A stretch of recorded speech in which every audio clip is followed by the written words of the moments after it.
Hello, Graham from Arion Games here, and a video today talking about my upcoming Advanced Final Fantasy campaign for my own group. So we've decided that we're actually going to start putting some of this up as actual play recordings after quite a lot of discussion with them. And so leading into that, I wanted to start talking about some of the characters.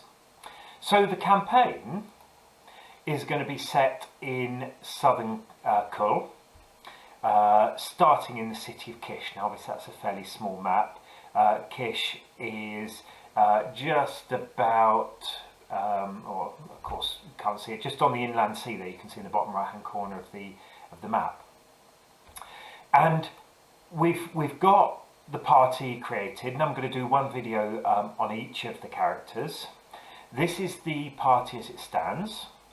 And today I'm going to be talking about this chap here, Zimrika Meganto. So Zimrika is a native of Kish. He's both a warrior and a weapons merchant.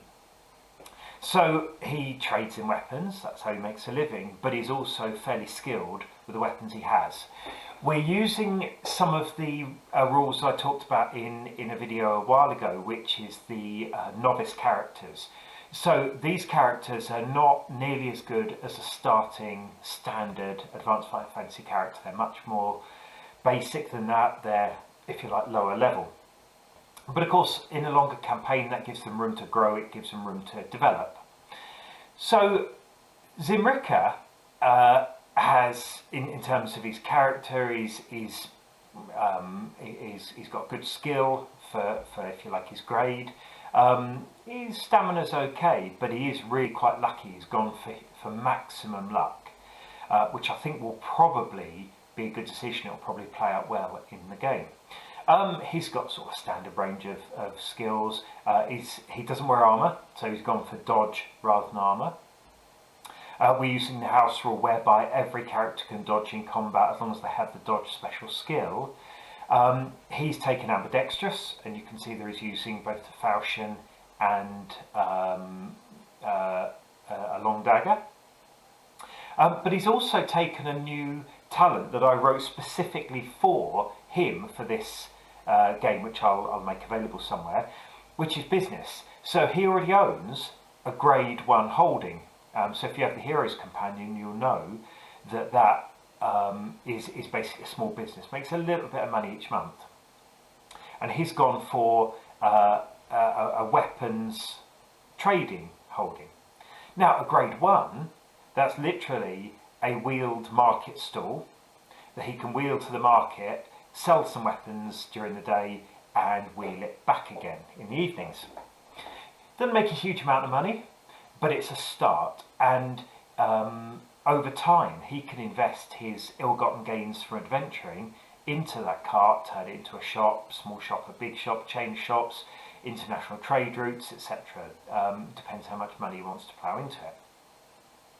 So Zimrika was born in Kish. His family are from Kish, and his family are small merchants, they're small traders, and he inherited the barrow from his father. And he's traded there, and he's more ambitious than his late father. So he wants to build this business. He wants to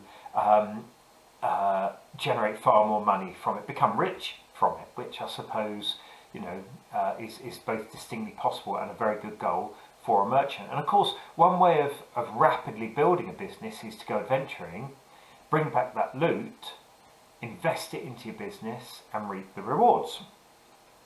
Now he's obviously at the very beginning of that career, but that's his goals.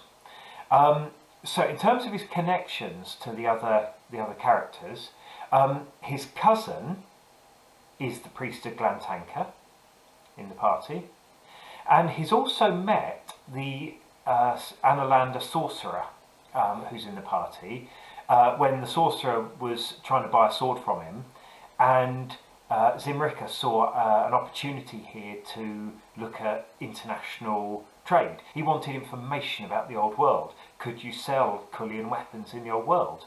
So over lots of discussions, he then got to know the Anlander quite well. And currently, Zimrica is renting a small room that's part of a crumbling, tumble-down palace right next to the market square in Kish. And he's renting this. It's not exactly salubrious, but it's convenient for the market square because it's obviously right next to it, so he can wheel his barrow out and he's at work. And it's relatively cheap, and there's a certain faded glory about this tumble-down, half-collapsed palace. So that's where I'm going to leave it for today. I've got 3 more of these to do for the other 3 characters, and then 1 more to do, introducing the basics of the campaign, what I'm going to be doing, and so on. And then hopefully in a few weeks' time, I'll be able to start posting the actual plays when we get those recorded. So until next time, thank you very much and good gaming.